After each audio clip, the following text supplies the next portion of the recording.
ਛੱਡ ਦੇ ਪਰੇ ਆਪੇ ਪਿੱਛੇ ਹੋ ਜਾਏਗੀ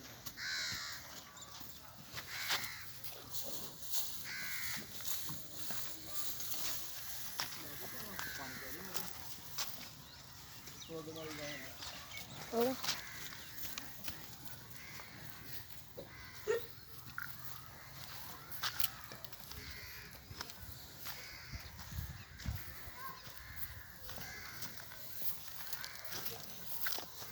ਮੋੜਿਆ ਕਰਨਾ ਹੀ ਬਾਕੀ